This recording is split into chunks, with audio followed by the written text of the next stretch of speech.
दोस्तों, मेरा नाम गुरचरण सिंह बाबर है। मैं 3 डेली मॉर्निंग अखबारां दा एडिटर इन चीफ हाँ। इस करके मेरे कोल किसान अंदोलन दे बारे टॉप सीक्रेट बड़ी इन्फॉर्मेशन है, मैं जिहड़ी तुहाडे नाल सांझी करन लगा। मैं तुहानूं दसना चाहुंदा कि सरकार किसी भी कीमत ते किसानां दे 3 कानून जिहड़े ने वो वापस नहीं लेगी। एक सरकार ने अंदर ही अंदर एक फैसला कर लिया कि यह कानून वापस नहीं होंगे। और सरकार सिंधु बार्डर ते जिहड़ा धरना किसानां दा, इस धरने तो बहुत घबरा गई है।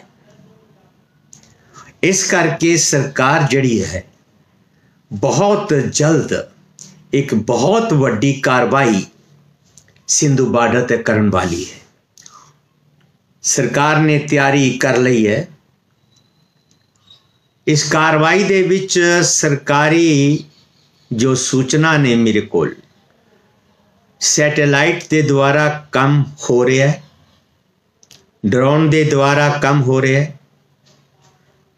इस धरने दे विच सिंधु बार्डर दे विच बहुत वड्डी गिनती दे विच प्राइवेट एजेंसियां काम कर रही ने सरकार दा।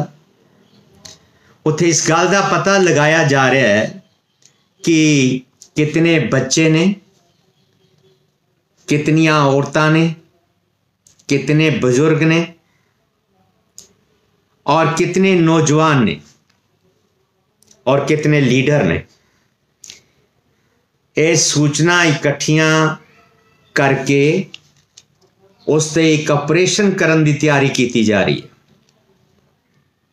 सरकार बहुत जल्द किसी दिन अद्धी रात नू, ठंडी रात नू लाइटां बुझा के अंधेरे दे विच वड्डियां टार्चां दे सहारे नाल बहुत वड्डी गिनती दे विच पैरामिलिटरी फोर्स दे मदद नाल हो सकता है इस दे विच सरकार जिहड़ी है वो BSF CRP दी वड्डी मदद लवे। इस दे नाल नाल सरकार बहुत वड्डी गिनती दे विच गिरफ्तारियां करके बंदियां नूं इत्थों चुक के लै जाणगे। ते दूसरी तरफ पंजाब ते हरियाणा दे विच अचानक कर्फ्यू लगा देंगे। इससे भी इस तरह दियां भी खबरां मेरे कोल आ रही ने, ताकि हरियाणा ते पंजाब दे विच किसी भी तरह का रिएक्शन ना होवे।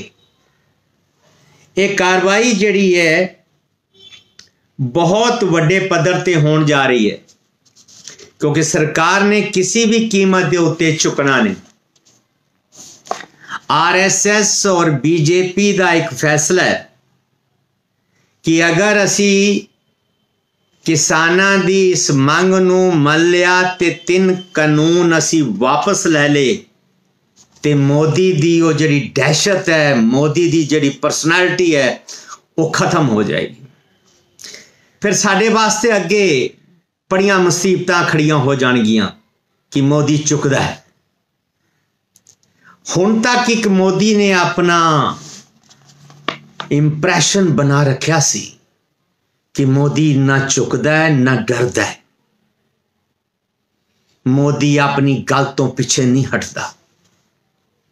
इस करके मोदी ने और मोदी सरकार ने यह पक्का फैसला कर लिया है कि असी किसी भी कीमत पे किसानां दे 3 कानून वापस नहीं लेने।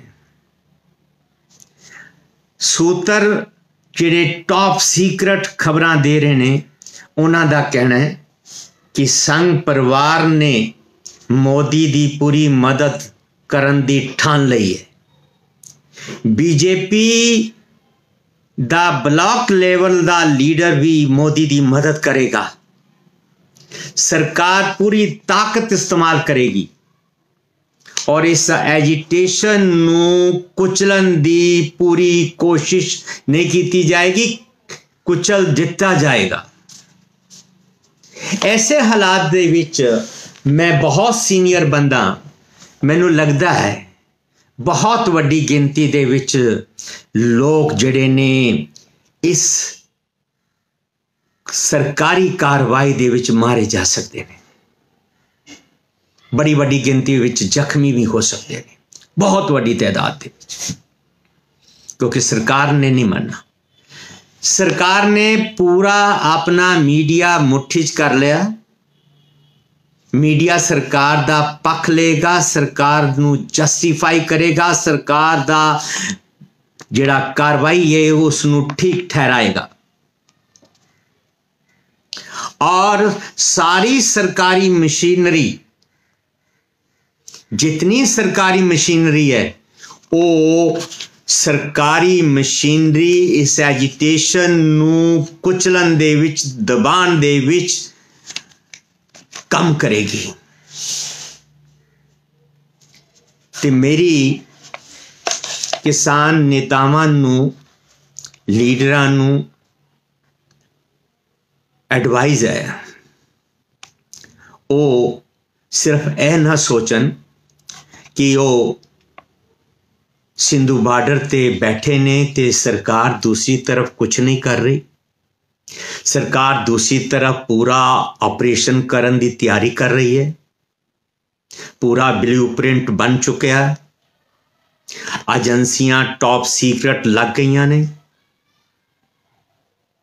पैरामिलिटरी फोर्स के सीनियर अफसरां नाल टॉप सीक्रेट मीटिंग्स चल रही ने। दूसरी तरफ किसान लीडरां नाल गलबात का ड्रामा भी चल रहा है, ताकि किसान लीडरां नू सिर्फ इतना ही इंप्रैशन जाए कि सरकार साडे नाल गल कर रही है, सरकार होर कुछ नहीं करेगी। पर नहीं, सरकार एक तरफ तुहानू गल्लां बातां च लगाएगी, दूसरी तरफ सरकार एक अचानक आधी रात नू एक बहुत वड्डे लेवल दा एक बहुत वड्डा ऑपरेशन करेगी, और जितनी ट्रैक्टर ट्रालियां, जितना किसानां दे ट्रक, गड्डियां, कारां सब इत्थे ही सरकार ने रोक लैनियां, बंदियां नू, नौजवानां नू चुक के ले जाना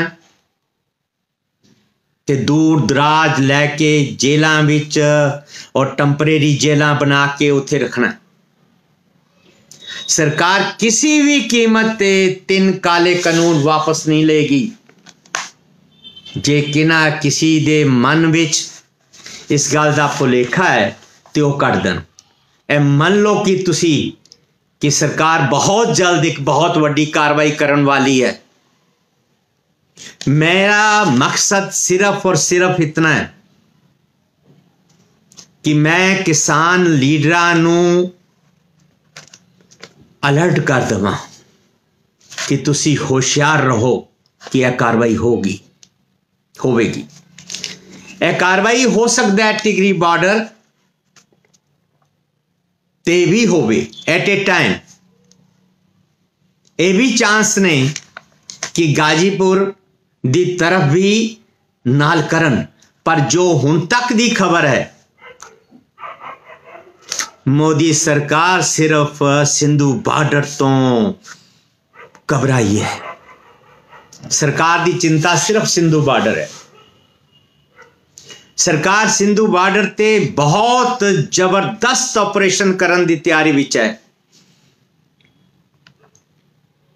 इस करके किसान लीडरां नू अपनी नीति रणनीति के उत्ते पूरी तरह विचार कर लेना चाहिए, ताकि किसानां दा नुकसान ना होवे। और सरकार नू मैं एडवाइस करांगा, एक सीनियर जर्नलिस्ट होने के नाते, एक किताबां दा आथर होने के नाते, एक बड़ा सीनियर जर्नलिस्ट होने के नाते मैं सरकार नूं एडवाइस करांगा कि सरकार किसानां दे इस अंदोलन नूं दबाण वास्ते ताकत का इस्तेमाल ना करे। अगर वो ताकत का इस्तेमाल करन दी सोच रहे ने या करन दी कार्रवाई करन वाले ने, यह बहुत वड्डी इतिहासक गलती होएगी। इसका खमियाजा पूरा देश भुगतेगा। मेरी सलाह है मोदी सरकार किसानां नाल बैठ के किसानां दियां मंगां मन लहे ते इस अंदोलन नूं खत्म किया जाए, वरना यह अंदोलन अगर जबरन कुचलन दी सरकार ने दबाण की कोशिश की तो ये नतीजे बड़े भयानक निकलणगे जो देश के हित विच नहीं होणगे। सानू सारिਆਂ ਨੂੰ अपने देश की चिंता करनी चाहिए। मैं मोदी साहब नूं कहांगा, मोदी सरकार नूं कहांगा, RSS और BJP नूं भी कहांगा कि जिद छोड़ दो। जिद ठीक नहीं। किसानां नूं तुसी डंडा चला के उठाने की कोशिश ना करो। किसानां ते गोलियां चला के उठाने की कोशिश ना करो।